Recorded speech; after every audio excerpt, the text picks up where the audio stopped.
बहुत पुरानी बात है, हिमालय में प्रसिद्ध मानस नाम की एक झील थी। वहां पर कई तरह के पशु पक्षियों के साथ ही हंसों का एक झुंड भी रहता था। उनमें से दो हंस बहुत आकर्षक थे और दोनों ही देखने में एक जैसे थे। लेकिन उनमें से एक राजा था और दूसरा सेनापति। राजा का नाम था सुकीर्ति और सेनापति का नाम सुमुखा था। झील का नज़ारा बादलों के बीच में स्वर्ग जैसा प्रतीत होता था। उस समय झील और उसमें रहने वाले हंसों की प्रसिद्धि वहां आने जाने वाले पर्यटकों के साथ साथ देश विदेश में भी फैल गई थी।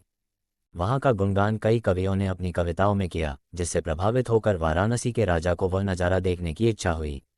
राजा ने अपने राज्य में बिल्कुल वैसी ही झील का निर्माण करवाया और वहां पर कई प्रकार के सुंदर और आकर्षक फूलों के पौधों के साथ ही स्वादिष्ट फलों के पेड़ लगवाए। साथ ही विभिन्न प्रजाति के पशु पक्षियों की देखभाल और उनकी सुरक्षा की व्यवस्था का आदेश भी दिया। वाराणसी का ये सरोवर भी स्वर्ग जैसा सुंदर था, लेकिन राजा के मन में अभी उन दो हंसों को देखने की इच्छा थी जो मानस सरोवर में रहते थे। एक दिन मानस सरोवर के अन्य हंसों ने अपने राजा के सामने वाराणसी के सरोवर जाने की इच्छा प्रकट की, लेकिन हंसों का राजा काफी समझदार था। वह जानता था कि अगर वो वहां गए तो राजा उन्हें पकड़ लेगा। उसने सभी हंसों को वाराणसी जाने से मना किया, लेकिन वो नहीं माने। तब राजा और सेनापति के साथ सभी हंस वाराणसी की ओर उड़ चले।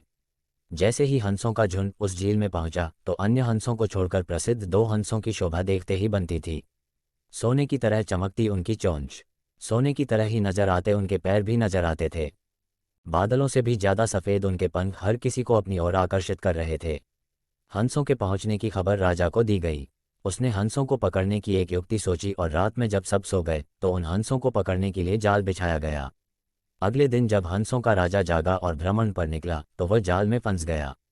उसने तुरंत ही तेज आवाज में अन्य सभी हंसों को वहां से उड़ने और अपनी जान बचाने का आदेश दिया। अन्य सभी हंस उड़ गए, लेकिन उनका सेनापति सुमुखा अपने स्वामी को फंसा देखकर उसे बचाने के लिए वहीं पर रुक गया। इस बीच हंस को पकड़ने के लिए सैनिक वहां आ गया। उसने देखा कि हंसों का राजा जाल में फंसा हुआ है और दूसरा राजा को बचाने के लिए वहां खड़ा हुआ है। हंस की स्वामी भक्ति देखकर सैनिक बहुत प्रभावित हुए और उन्होंने हंसों के राजा को छोड़ दिया। हंसों का राजा समझदार होने के साथ साथ दूरदर्शी भी था।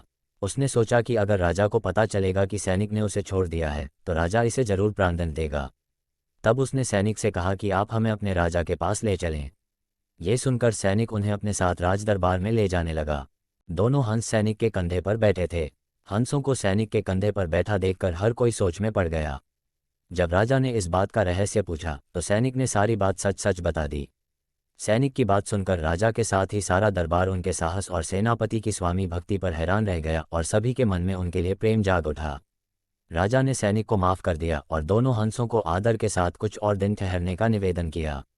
हंस ने राजा का निवेदन स्वीकार किया और कुछ दिन वहां रुककर वापस मानस झील चले गए। इस कहानी से हमें यह सीख मिलती है कि किसी भी परिस्थिति में हमें अपनों का साथ नहीं छोड़ना चाहिए। सब्सक्राइब, लाइक और शेयर करें। धन्यवाद।